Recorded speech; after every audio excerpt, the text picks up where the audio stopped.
improved nutrition, new sanitary measures, as well as advances in clinical medicine and access to care. So essentially, most people that I've seen attribute it mostly to sanitation increases, or as you were pointing out, just the broader spectrum of people having a better lifestyle. Exactly. Yeah. But I thought it was interesting that she would just make this correlation to vaccines without any scientific proof. That's the only thing that she came up with that had anything to do with statistics or studies or anything, and just connected that solely to vaccines, when we've seen just back in March of this year, the Huffington Post talked about now 1 in 68 kids have autism. And to get people to understand how this is increasing, they point out that it was 1 in 2,500 back in the 1960s. By 2000, it was 1 in 150. Just 2 years ago, it was 1 in 88. And now, this year, it's 1 in 66, a 30% increase from just 2 years ago. That's about a 2,000 to 3,000% increase since the 1960s and 70s. So over about 50 years, they've had a 2,000 to 3,000% increase.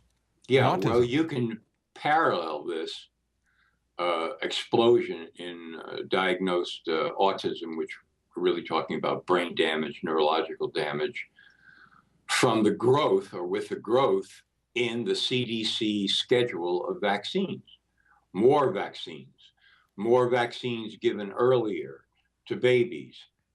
They always want to add more and more. Oh, we need 50 shots, 55, 60, loading toxic chemicals and germs by injection route into babies, young children, and so forth and so on. And then they claim, of course, there could be no connection because we automatically know that all these vaccines are safe and effective, which of course is a gigantic fraud and a lie.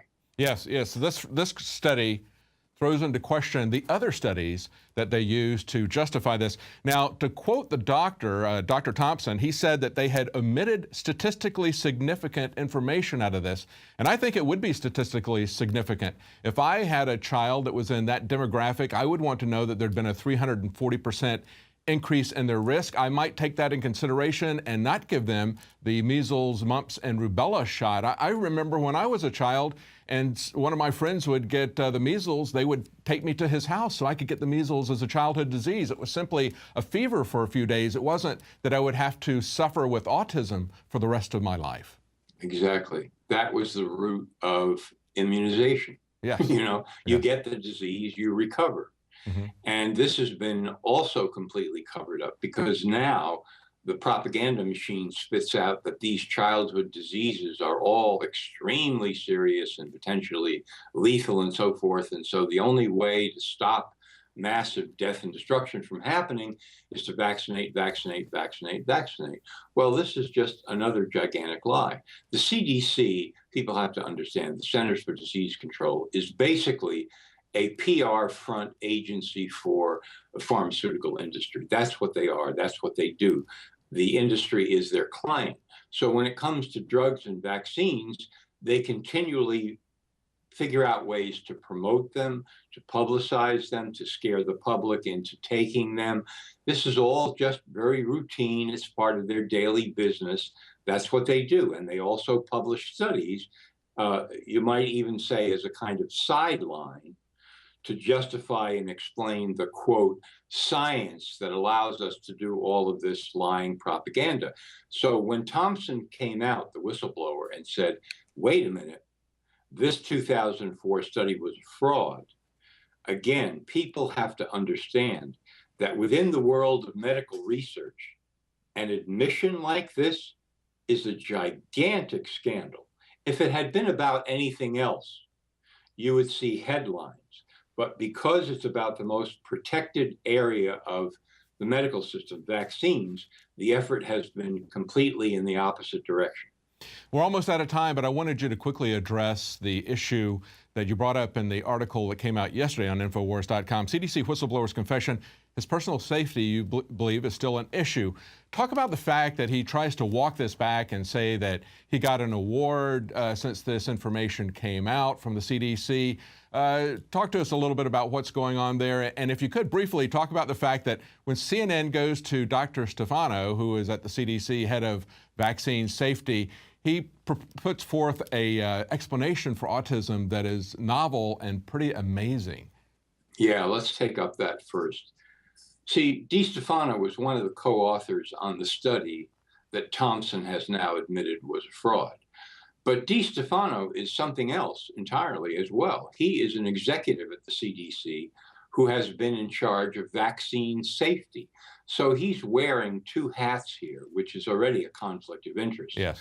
So naturally, CNN calls on him as the objective outside expert to assure everybody that this 2004 study is not a problem, there was really no fraud, and to pile on, DiStefano says, as a matter of fact, we basically know, several studies indicate that autism develops in utero. In other words, in the fetus before the fetus could ever get a vaccine. And so therefore there couldn't possibly be any connection between vaccines and autism. Really? There is no scientific basis for that statement at all. And if it were true, then why would the CDC and many other agencies and so forth need to do research and study about vaccines and autism? All they would have to do is to say, well, we know there's no connection between autism and vaccines because autism develops in the womb. There it is, end of story. So this is also piling on with more fraud, more really repellent fraud on the part of DiStefano. And it's a conflict of interest, and CNN gives it a completely free pass. They, are basically either clueless or complicit, possibly both, and they just print the story and they go on to other things. But meanwhile, as we said several times here, the human damage continues. Babies, children developing neurological brain damage as a result of vaccines, and nobody in the medical establishment cares. Well, I wish we had more time, but that's all we got time for tonight. Thank you so much, John Rappaport. We'll continue to follow this story. Thanks so much for having me. I appreciate it. Thank you. And again, that's John Rappaport of NoMoreFakeNews.com. Now, that's the end of our show, but stay with us because coming up, we have a special report from Alex Jones. Piers Morgan may be gone, but he still fondly remembers Alex Jones's appearance as the high water mark of his career. We would agree. Now, if you're not a Prison Planet TV subscriber, please consider supporting our operation. It'll let you stay abreast of new developments, of course, as we cover them with the vaccine autism connection. We've been covering that for a long time, but now things are really starting to break with that as well as other stories. It lets you follow the news each night, pass that on to your friends, give them a different perspective than they're going to get from the controlled media at CNN and other mainstream outlets. Thanks for joining us. We'll be back tomorrow at 7 Central, 8 p.m. Eastern.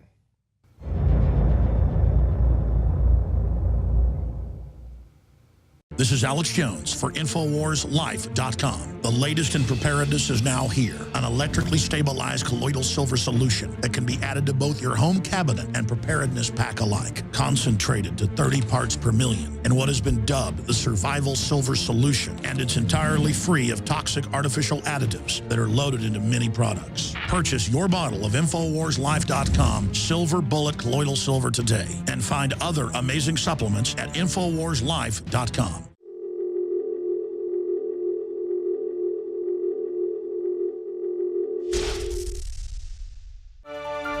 It was voted by the LA Times, Hollywood Reporter, and even CNN viewers themselves in different polls to be the #1 political debate moment of 2013.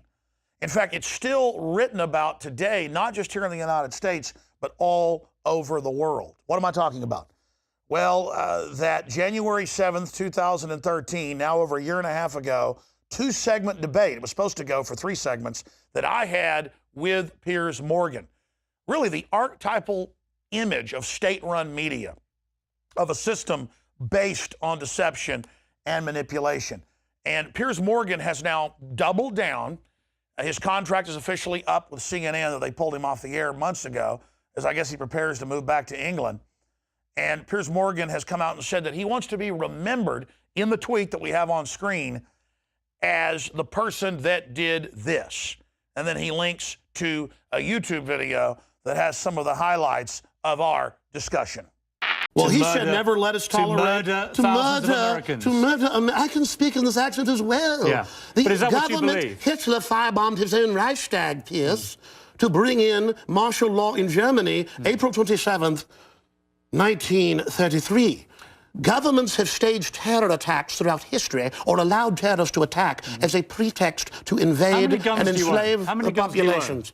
I probably own more than 50 firearms. Many of them have increased in value 2, 3, or even 4 times. I sleep very comfortably outside Austin, Texas, knowing that I can defend my family. Now think about this for a moment.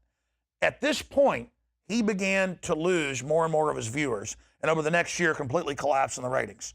The American people openly turned against him. Mainstream pundits said, we don't need a foreigner lecturing us about our Second Amendment, much less one from England. We had a war with England over their attempt to take our guns in 1776. It completely blew up in his face. The reason this had such an effect and aired on television shows and nightly news programs all over the world was because I called him on his facade. I called him out that he didn't want to just have, quote, reasonable gun control. They wanted to disarm their political slaves.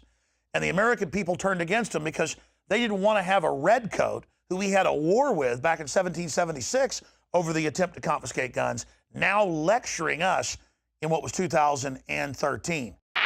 Hitler took the guns. Stalin took the guns. Mao took the guns. Fidel Castro took the guns. Hugo Chavez took the guns. And I'm here to tell you, 1776 will commence again if you try to take our firearms. Doesn't matter how many lemmings you get out there on the street begging for them to have their guns taken. We will not relinquish them. Do you understand? This little piece of media history is evergreen. It just gets bigger and bigger. And a few months after our confrontation, I got a tip from the gun range owners that he was going to be in Houston interviewing folks and trying to demonize the Second Amendment. So I traveled down there and had a chance to talk to him and attempted to be friendly and to challenge him to have another debate. I was then told as I left privately by the producers that we had the highest ratings ever when you were on. We want to have you back on, but people feel like you've been given too much attention and you're dangerous. It was my coming on the show that gave Piers Morgan attention. I don't want that man to have a gun. I wouldn't feel comfortable having an argument with him in his home where he had access to his 50 weapons. And if he got really mad at something I said, or if I disputed his contentions. Challenge Alex Jones to a boxing match, show up with a semi-automatic that you got legally, and pop him. I'd love to see that. In uniform.